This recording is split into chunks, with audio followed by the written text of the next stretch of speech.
Hey everyone, and welcome to the Fantasy Twitch episode 3. We're going to be going over the top ADP for the top players in the fantasy rankings, and we're going to go position by position for that, so that you guys can decide where you want to draft each position. We're also going to go over some of the NFL news, such as what we learned from the preseason week 2, also some of the injuries, basically the headlines from NFL and ESPN. So let's start with the top ADPs real quick. Right here, we have the top quarterbacks as dictated by the average draft position. Now, this is taken from a lot of different sites. This is from the Fantasy Football Calculator that takes it from multiple avenues, multiple resources. They take everything from NFL, ESPN, Yahoo, and they compile a composite of all of the different draft positions. So here you have Aaron Rodgers is being taken number 1 as far as quarterbacks go, with an average draft position of 24. So if you're drafting in a 10-team league, that's round 3. If you're drafting in a 12-team league, that could be the end of round 2, the beginning of round 3. Average draft position, 24.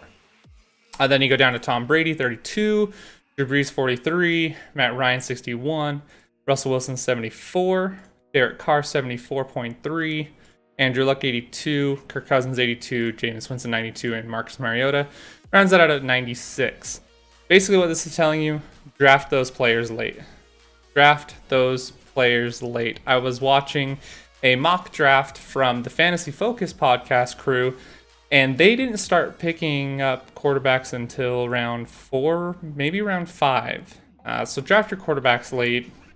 Don't make that mistake of being the guy to draft Aaron Rodgers in your first or second round. You probably won't have a great time if you do that. But looking at some of these players, what's interesting to note is where they were in 2016 and where they are in 2017. Obviously, there's outliers like Tom Brady, who had 258.6 points in 2016, but he missed the first 4 games. That was only a 12-game stat. So his average per game was a lot higher. And that's one thing that you have to pay attention to, is average per game. It doesn't matter what their total points is if they missed 10 weeks. You know, what's their average points per game in those weeks? And can you use those players during those weeks? So that's what you need to pay attention to. What's interesting to me is Marcus Mariota is down here at the very bottom. He's coming off injury. So is Derek Carr. Also Andrew Luck. So those are guys that you're going to have to be kind of worried about. Derek Carr, Andrew Luck, and Marcus Mariota, all coming off injuries. We don't know what we don't know yet with those guys. So they're a little bit risky. We have Kirk Cousins here. Russell Wilson, there's something I want to go over in a little bit later of this episode. Basically, he might be dropping in value. So just keep that in mind. He might be dropping in value.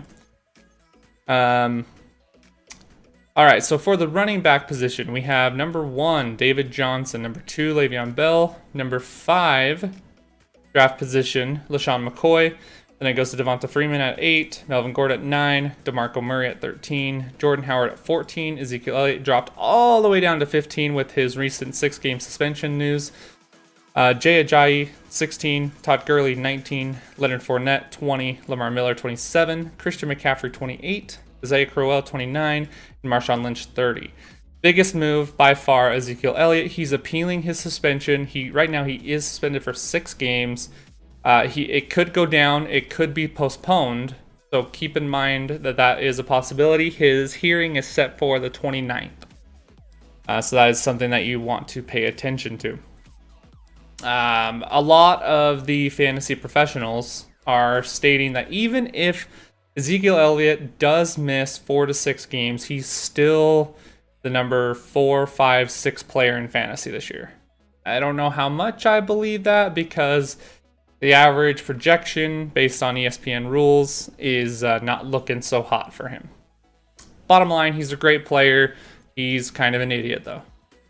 So keep that for what it's worth. My top pick for running back is David Johnson. They're talking about having him go 1,000 yards rushing, 1,000 yards receiving. And when you're in a PPR league like we are for the Karma Crew Fantasy Football League, which actually just filled up. A little bit of news there. David Johnson could be amazing for you for those rules. Le'Veon Bell is the same way. I don't think he's going to go 1,000. It's possible, but I doubt it. There's too many weapons on that offense. But he's a great pickup. LaShawn McCoy, I think, is a little bit high here. I don't know if I would take him third running back overall.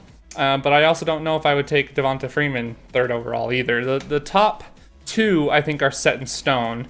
I don't know if I would rather have Ezekiel Elliott, LaShawn McCoy, Devonta Freeman, Melvin Gordon in that spot. I just don't know. It's an interesting pick here. The next tier down, I think, goes DeMarco Murray, Jordan Howard, Jay Ajayi, Todd Gurley, Leonard Fournette. It's all about the tiers and where you can get these guys. If you can get these guys around their average draft position or even below it, do it. So if you know you're looking at the 6th pick in the draft and you're looking at Melvin Gordon, don't take him. But if you're at the 10th or 15th pick in the draft and you're looking at Melvin Gordon, it's a good pick. It's a good pick there. So we're going to move over to wide receivers. And this is where the next set of the drafted players go. So the number 1 receiver and number 3 overall draft position is Antonio Brown. He raised a little bit due to the drop of Ezekiel Elliott. Then you have Julio Jones at 5, tied with Odell Beckham at 5. Mike Evans at 7. AJ Green at 9. Jordy Nelson at 10. Michael Thomas at 12. Amari Cooper at 17. Des Bryant 19. T.Y. Hilton 21. Doug Baldwin 22. I think he'll lower a little bit. Brandon Cooks at 23. DeAndre Hopkins 27. Terrell Pryor 27. Demaryius Thomas 30. So I think that with the news, that's going to affect Russell Wilson. The news will also affect Doug Baldwin a little bit. I might be willing to take Brandon Cooks over Doug Baldwin because of that. Same rules apply here. If you're at pick number 6 in the draft, take Julio Jones, take Odell Beckham. Not bad either way. Don't take AJ Green or Jordy Nelson. You're getting them at a bad value. It's all about value picks. So I don't really have much to say here. I think that this is all pretty normal. This is pretty far what we expect. Not many people are going to expect Mike Evans here. Mike Evans is a bit of a sleeper, though he's not a sleeper. Look at this. Look at this total. He was amazing in 2016, but not many people know his name. So I think that he's one that you could get higher than a lot of people expect. So keep an eye on Mike Evans. He's pretty good. A lot of people are taking him over AJ Green and Jordy Nelson, which is a little surprising because they know those names a little bit better. But Mike Evans is solid. And keep in mind, he's going to be a great player and he'll perform. I don't know if I believe this 2017 projection where they have him lower than most of these guys. I think that he's going to push Odell and Julio Jones and Jordy Nelson. If Jordy Nelson stays healthy, he's going to be one of the top. But that's risky. He's only stayed healthy so many years. I think out of 3 of the last 5 years, he missed at least 1 game. That could be flipped, but either way. All right, let's move over to tight ends. I only go to the top 10 for the tight ends. Same with the quarterbacks, just because there's not as many that make a huge difference. So number 1 tight end is Rob Gronkowski. No surprise there. His average draft position is 19. Then you have Travis Kelce at 37, Greg Olsen at 49, Jordan Reed at 54, Jimmy Graham at 59, Tyler Eifert at 70, Delaney Walker at 77, Martellus Bennett at 85, Kyle Rudolph at 87, and Zach Ertz at 98. Drafted tight end late. Draft a tight end late, and if their name's not Rob Gronkowski and Travis Kelce, you can wait. I would almost take Travis Kelce over Gronk just because you never know if he's going to stay healthy. Look at this. He only had 97 points last year. 97 points last year, and he's the number 1 drafted tight end this year. That's how much people believe in him, but that's how much I don't believe in him being healthy the entire year. I'll take Travis Kelce, who posted pretty much number 1 stats across the tight end position last year. Let's go over to defense. Obviously, this is one of the positions you want to pick last in your draft. The number 1 defense right now as far as average draft position is Denver, then Houston, then Kansas City, then Seattle, then New England. Draft this at almost the last round in the draft. Don't be the guy that takes a defense in round 9 or 10. That's ridiculous. Kickers. Same thing here. Don't be one of those guys that takes one of these guys early. You have Justin Tucker, Steven Gostkowski, Matt Bryant, Dan Bailey, Mason Crosby. These are all the guys that performed pretty well last year. They're going to be the guys that are going to perform again this year. They're solid kickers. They play for teams that play in pretty decent elements, other than Justin Tucker, who plays in Baltimore, which has some pretty crazy weather, and Steven Gostkowski. They just play for pretty high-profile offenses. Just Justin Tucker's case, their offense can move the ball, but not necessarily the best in the red zone, so they're great at field goals. Gostkowski and Matt Bryant, Dan Bailey, Mason Crosby, those are all prolific offenses, and they all play in and near the end zone often. So they're going to get a lot of points. Either way, draft a kicker last. Don't be the guy that drafts a kicker in the 10th or 12th round. Don't be the first one off the board with the kicker. Don't be the first one off the board with the defense. You're gonna get made fun of. It's just the bottom line. Happens every year, and it's pretty funny. So, with that being said, one thing I want to talk about with Russell Wilson has to do with news of the week. One of the offensive linemen got injured for the Seattle Seahawks. Their line play is getting a little bit worse because of that injury, so be careful. His value could go down. And if his value goes down, so does all of his receivers. The running backs could benefit. They could also go down as well. You just never know which way that's going to turn. Either the passing game's not as good, so the running game has to make up for it, or all of it altogether drops. So there's that. I'm going to open up. I'm going to drop away this window so you guys can see the chat, because we're streaming this on twitch.tv/badkarmalucky. So when you see this video on YouTube, know that we are filming it live, recording it live on twitch.tv/badkarmalucky is where you can watch it live. You can post your questions in the chat. So everyone is in the chat right now, chilling, hanging out, asking questions if they want to. We will be doing a Q&A after this. There's a few questions I have that I want to answer. But real quick, we're going to go over some of the news in the NFL. First line is... actually, let's go over the injury report, and then we'll go back to the headlines. Left tackle George Font for the Seattle Seahawks, torn ACL, out for the season. That's what I was talking about. The offensive lineman, gone for the whole season. Safety Sean Williams for the Cincinnati Bengals is a dislocated right elbow. He'll miss time, but not the season. Not sure how long he's going to be out yet. Wide receiver TJ Jones for the Detroit Lions. His hamstring is the injury. He didn't return after suffering the injury. Who knows what will happen? He's like their number 3 wide receiver, so it's not a huge deal. It's annoying for them, but it's not a huge deal. I don't think anyone's gonna be drafting this guy, so I think we're gonna be okay there. Wide receiver Rod Streeter for the Buffalo Bills, left leg and foot. He was carried out on a cart after suffering the injury in the fourth quarter. His long-term status is uncertain. He's returned from 2 injury-plagued seasons already, where he played for the 49ers. I don't know how much this affects anything. I don't think anyone's going to draft this guy. What it does make you wonder is who the heck are people going to be drafting on the Buffalo Bills, if anyone? You know, who are they going to be drafting? All right, so let's go to the news in the NFL here. Broncos say that Simeon is looking to be the favorite to win the Broncos job. I say that sucks for the Broncos, because if he's not already the favorite, they're screwed. He is the guy that was supposed to be the guy taking over for Peyton Manning, and if he's in a quarterback battle, then they're not happy, essentially. Anytime a team is is in a quarterback controversy where one has to win a job over another, they obviously don't have a favorite, and that means that one is not outperforming the other. And unless you have Drew Brees and Aaron Rodgers on the same team, that's not a good situation to be in. The Jags signed running back Dwan Harris. Yeldon got injured. That's another fantasy injury to be aware of, is TJ Yeldon is injured. I think that happened last week. So I don't think you're going to be drafting Dwan Harris, but keep that in mind with TJ Yeldon gone, that they signed a new running back to take up some time, so they don't think that Yeldon's going to be back quickly. This says Lynch sits during the anthem again. Carr Dax Mack. Don't really care about that crap.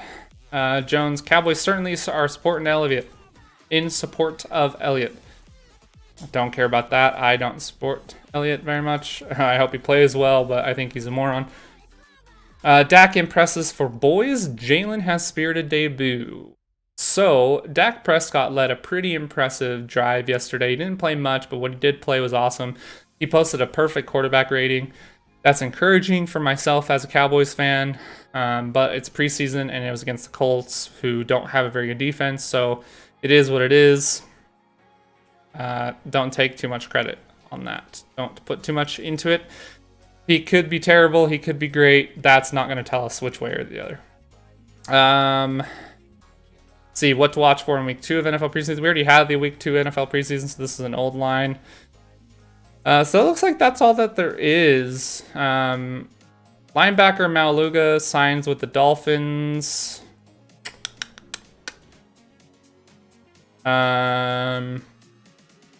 Yeah, that's all there is for news as far as the NFL goes. Nothing in ESPN either. So there's not a whole lot going on in the news of the NFL. Preseason's underway. You know, they just finished week 2. Week 3 is going to be the big week. That's when the starters are going to be on display. They're going to be playing the most that they're going to play in preseason. So take that for what it's worth. Now, guys in chat on Twitch, if you have any questions about anything fantasy football specific, please let me know. Post it in the chat right there so that we can post that or we can talk about it. Right now, we have a few battle questions, a few player versus player questions on who you should draft. We've got Le'Veon Bell versus David Johnson. So let's go look at the projections here. So we have David Johnson and Le'Veon Bell. Now, the projections mirror each other for 2017. As far as 2016, David Johnson wiped the floor with Le'Veon Bell and everybody else in the NFL. He was on fire. He is such a great threat on the ground as well as passing attack. I'm taking David Johnson over Le'Veon Bell every single time. I don't have a question about it. If I have either of these guys on my team, I'm pretty happy. But I would take David Johnson over Le'Veon Bell pretty easily every time. Then we have a question of AJ Green versus Mike Evans. I like this one a lot because they're super close. Here they are. AJ Green got injured, so he didn't have a full year. And Mike Evans posted a pretty impressive stat line last year. Projections are really close. If you think about 13-point difference over the course of a season, that's not even a point per game. If there's 16 games that they're playing in a fantasy season or in an NFL season, that is not very many. That is not very many points at all.